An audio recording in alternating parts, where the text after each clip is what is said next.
नमस्कार दोस्तों। आज हम श्रवण करने जा रहे हैं रमा एकादशी की कथा।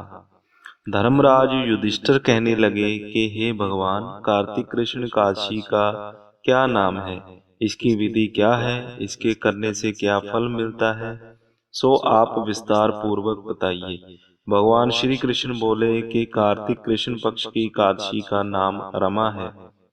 यह बड़े बड़े पापों का नाश करने वाली है। इसका महात्म्य मैं तुमसे कहता हूँ, ध्यान पूर्वक सुनो। हे राजन, प्राचीन काल में मुचुकुंद नाम का एक राजा था। इसकी इंद्र के साथ मित्रता थी और साथ ही यम, कुबेर, वरुण और विभीषण भी उसके मित्र थे। यह राजा बड़ा धर्मात्मा, विष्णु भक्त और न्याय के साथ राज करता था। उस राजा की एक कन्या थी जिसका नाम चंद्रभागा था। उस कन्या का विवाह चंद्रसेन के पुत्र शोभन के साथ हुआ था। एक समय वह शोभन ससुराल आया। उन्हीं दिनों जल्दी ही पुण्यदायिनी एकादशी रमा भी आने वाली थी। जब व्रत का दिन समीप आ गया तो चंद्रभागा के मन में अत्यंत सोच उत्पन्न हुआ कि मेरे पति अत्यंत दुर्बल हैं और मेरे पिता की आज्ञा अति कठोर है। दशमी को राजा ने ढोल बजवाकर सारे राज्य में यह घोषणा करवा दी कि एकादशी को भोजन नहीं करना चाहिए। ढोल की घोषणा सुनते ही शोभन को अत्यंत चिंता हुई और अपनी पत्नी से कहा कि हे प्रिय, अब क्या करना चाहिए? मैं किसी प्रकार भी भूख सहन नहीं कर सकूंगा। ऐसा उपाय बतलाओ कि जिससे मेरे प्राण बच सकें, अन्यथा मेरे प्राण अवश्य चले जाएंगे। चंद्रभागा कहने लगी कि हे स्वामी, मेरे पिता के राज में एकादशी के दिन कोई भी भोजन नहीं करता। हाथी, घोड़ा, ऊंट, बिल्ली, गौ आदि भी तृण, अन्न, जल आदि ग्रहण नहीं कर सकते। फिर मनुष्य का तो कहना ही क्या है। यदि आप भोजन करना चाहते हैं तो किसी दूसरे स्थान पर चले जाइए, क्योंकि यदि आप यहीं रहना चाहते हैं तो आपको अवश्य व्रत करना पड़ेगा। ऐसा सुनकर शोभन कहने लगा कि हे प्रिय, मैं अवश्य व्रत करूंगा। जो भाग्य में होगा वह देखा जाएगा। इस प्रकार से विचार कर शोभन ने व्रत रख लिया और वह भूख व प्यास से अत्यंत पीड़ित होने लगा। जब सूर्य नारायण अस्त हो गए और रात्रि को जागरण का समय आया, जो वैष्णवों को अत्यंत हर्ष देने वाला था, परंतु शोभन के लिए अत्यंत दुखदायी हुआ। प्रातःकाल होते शोभन के प्राण निकल गए। तब राजा ने सुगंधित काष्ठ से उसका दाह संस्कार करवाया, परंतु चंद्रभागा ने अपने पिता की आज्ञा से अपने शरीर को दग्ध नहीं किया और शोभन की अंत्येष्टि क्रिया के बाद अपने पिता के घर में ही रहने लगी। रमाई काशी के प्रभाव से शोभन को मंद्राचल पर्वत पर धन धान्य से युक्त तथा शत्रुओं से रहित एक सुंदर देवपुर प्राप्त हुआ। वह अत्यंत सुंदर रत्न और वैदूर्य मणि, जटित स्वर्ण के खंभों पर निर्मित अनेक प्रकार की स्फटिक मणियों से सुशोभित भवन में बहुमूल्य वस्त्राभूषणों तथा छत्र व चंवर से विभूषित गंधर्व और अप्सराओं से युक्त सिंहासन पर आरूढ़ ऐसा शोभायमान होता था, मानो दूसरा इंद्र विराजमान हो।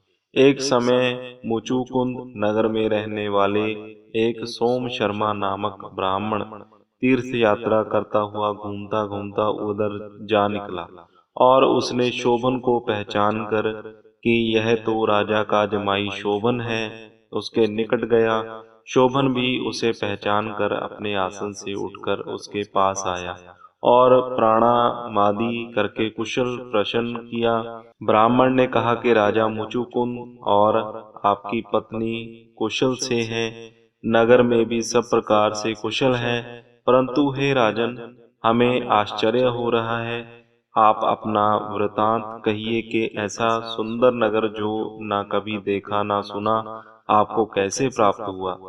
तब शोभन बोला कि कार्तिक कृष्ण की रमा एकादशी का व्रत करने से मुझे यह नगर प्राप्त हुआ, परंतु यह अस्थिर है, यह स्थिर हो जाए ऐसा उपाय कीजिए। ब्राह्मण कहने लगा कि हे राजन, यह स्थिर क्यों नहीं है और कैसे स्थिर हो सकता है, आप बताइए, फिर मैं अवश्य में वह उपाय करूंगा। मेरी इस बात को आप मिथ्या ना समझिए। शोभन ने कहा कि मैंने इस व्रत को श्रद्धा रहित होकर किया है, अतः यह सब कुछ अस्थिर है। यदि आप मुचुकुंद की कन्या चंद्रभागा को यह सब वृतांत कहें तो यह स्थिर हो सकता है।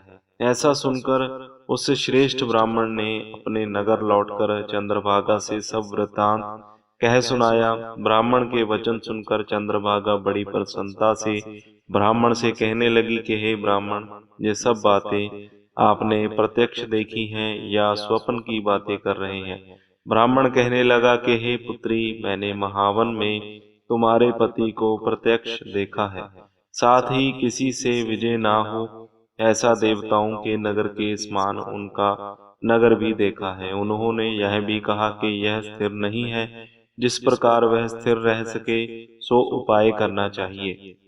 चंद्रभागा कहने लगी, हे विप्र, तुम मुझे वहां ले चलो, मुझे पति देव के दर्शन की तीव्र लालसा है। मैं अपने किए हुए पुण्य से उस नगर को स्थिर बना दूंगी। आप ऐसा कार्य कीजिए जिससे उनका हमारा संयोग हो, क्योंकि वियोगी को मिला देना महान पुण्य है। सोम शर्मा यह बात सुनकर चंद्रभागा को लेकर मंदराचल पर्वत के समीप वामदेव ऋषि के आश्रम पर गया। वामदेव जी ने सारी बात सुनकर वेद मंत्रों के उच्चारण से चंद्रभागा का अभिषेक कर दिया। तब ऋषि के मंत्र के प्रभाव और एकादशी के व्रत से चंद्रभागा का शरीर दिव्य हो गया और वह दिव्य गति को प्राप्त हुई। इसके बाद बड़ी प्रसन्नता के साथ अपने पति के निकट गई। अपनी प्रिय पत्नी को आते देखकर शोभन अति प्रसन्न हुआ और उसे बुलाकर अपनी बाईं तरफ बिठा लिया। चंद्रभागा कहने लगी कि हे प्राणनाथ, आप मेरे पुण्य को ग्रहण कीजिए। अपने पिता के घर जब मैं 8 वर्ष की थी, तब से विधि पूर्वक एकादशी के व्रत को श्रद्धा पूर्वक करती आ रही हूँ।